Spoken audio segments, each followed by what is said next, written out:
Story teller পিকেএম চ্যানেলের আরেকটি উপস্থাপনা নিয়ে ফিরে এলাম আপনাদের কাছে। আমাদের আজকের পরিবেশনা শিবরাম চক্রবর্তীর গল্প সুরওয়ালা বাবা। খুবই মজার গল্প। যদি ভালো লাগে তাহলে ফেসবুক এবং হোয়াটসঅ্যাপে বেশি করে শেয়ার করুন, যাতে বেশি থেকে বেশি শ্রোতার কাছে আমরা গিয়ে পৌঁছাতে পারি। তাহলে আর দেরি না করে চলুন শুরু করি আমাদের আজকের পরিবেশনা সুরওয়ালা বাবা।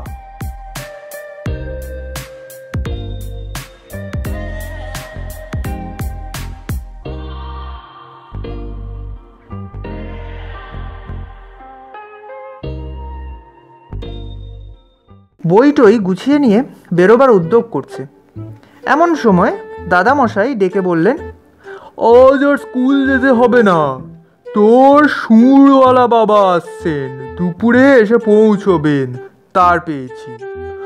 আজ আবার মেল ডে, আমার তো আপিস কামাই করা চলবে না, বাড়ি থাকবি তুই।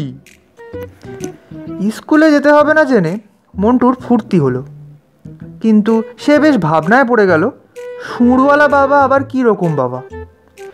সে তো প্রায় বছর 10 হতে চলল তার বাবা স্বর্গে গেছেন, সে শুনেছে। তার কিছুদিন পরে মাও তার অনুসরণ করলেন।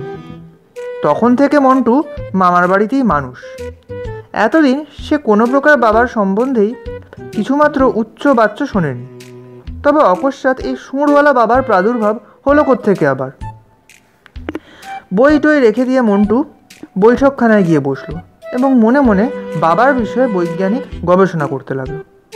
বাবা তাহলে দুরকম, এক সুর আছে আর এক রকম সুর নেই। তবে সাধারণত বাবাদের সুর থাকে না, যথা নিতু, নীলিম ও ঝনকুর বাবার নেইকো।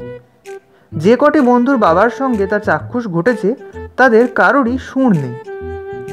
মন্টুর মতে বাবাদের সুর না থাকাই বাঞ্ছনীয়। বাবারা যেমন ছেলেদের গাধা হওয়া পছন্দ করেন না, বাবাদের হাতি হওয়াটাও তেমনই ছেলেদের রুচিতে বাঁধে। তবে মন্টুর দুর্ভাগ্য, বেচারার বাবাই নেই।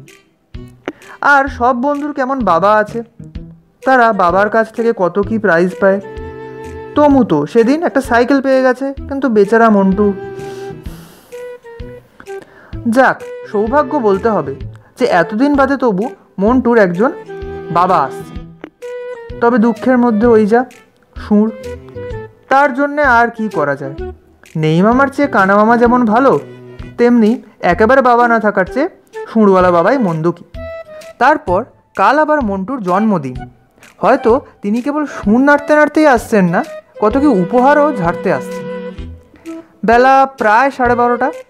এমন সময় এক ভদ্রলোক মন্টুদের বাড়ির সামনে রিক্সা থেকে নামলেন এবং সোজা ভেতরে এসে জিজ্ঞাসা করলেন, এইটে ঘনশ্যাম বাবুর বাড়ি না? হ্যাঁ। তাকে বলো গে সত্যপ্রিয় বাবু এসেছেন, আমি সকালে তার করেছি, পেয়ে থাকবেন বোধহয়। তবে ইনি, মন্টুও প্রায় এই আন্দাজ করেছিল। খুব মোটা বটে, তবে হাতির কাছাকাছি একেবারে নন। তাছাড়া সুর নেই। সুর না থাকার জন্য মন্টু যে ক্ষুব্ধ হলো তা নয়, বরং তাকে যেন একটু খুশিই দেখা গেল। দাদামশাই আপিস গেছেন, আপনি বসুন। তুমি বুঝি উৎপল, আমি তোমার গুরুজন, প্রণাম করো। মন্টু ঈষৎ হতভম্ব হয়ে জিজ্ঞাসা করলো, কাকে? কেন আমাকে? আশ্চর্য হবার কি আছে? গুরুজনদের ভক্তি করতে শিখবে, তাদের কথা শুনবে, এসব শেখনি? মন্টু হাত তুলে নমস্কার করলো। ও কি প্রণাম হলো? দেখছি এখানে তোমার শিক্ষা দীক্ষা সুবিধার হয়নি, পায়ে হাত দিয়ে প্রণাম করতে হয়। যাক, ক্রমশ সব শিখবে। এখান থেকে গেলেই। আপনি কি আমাকে নিয়ে যাবেন এখান থেকে? কোথায়? কেন, দেশে, তোমার বাবার বাড়িতে। আমাদের বাড়িতে তোমাকে নিয়ে যেতেই তো আমি এসেছি। আপনি আমার বাবা যদি, তবে আপনার সুর কই? সুর? হ্যাঁ, দাদামশাই যে বললেন, মন্টু তুই বাড়ি থাকিস, তোর সুরওয়ালা বাবা আজ আসবে। কিন্তু আপনার সুর নেই তো, সুর কোথায়? বলে ভদ্রলোক ভারী গম্ভীর হয়ে গেলেন। মন্টুর সঙ্গে তারপর আর কোনো কথাই তার হলো না। ঘাট হয়ে গেছে ভেবে মন্টু ম্লান মুখে চুপ করে রইল। সে বইয়ে পড়েছিল বটে যে কানাকে কানা বলিও না, খোঁড়াকে খোঁড়া বলিও না ইত্যাদি পড়েছিল এবং মুখস্থ করেছিল, কিন্তু বইয়ের হুকুম কাজে না মানলে যে অঘটন ঘটবে তা সে ভাবেনি। যার পা নেই তাকে খোঁড়া বললে সে যেমন মনক্ষুণ্ণ হয়, এঁকে সুর নেই বলাতে বোধ হয় ইনি তেমনই বিচলিত হয়েছে। অঙ্গহীনতার অনুযোগ না করাই মন্টুর উচিত ছিল। ঘনশ্যামবাবু অফিস থেকে ফিরলে অন্যান্য কথাবার্তার পর সত্যপ্রিয়বাবু বললেন, দেখুন, উৎপলকে আমি নিয়ে যেতে চাই। দাদা বৌদি নেই, কিন্তু আমি তো আছি। আমি এখন ওর অভিভাবক। কেন, এখানেও তো বেশ আছে, সেই অজ পাড়া গায়ে। তাহলে খুলেই বলি, এখানে ওর যথার্থ শিক্ষা হচ্ছে না। যথার্থ শিক্ষা বলতে কি বোঝায়? অনেক কিছু, তা নিয়ে আপনার সঙ্গে তর্ক করা আমার পক্ষে বাতুলতা। তবে এখানে থেকে যথার্থ অশিক্ষা যে ওর হচ্ছে তাতে ভুল নেই। যথার্থ অশিক্ষা হচ্ছে কি রকম শুনি?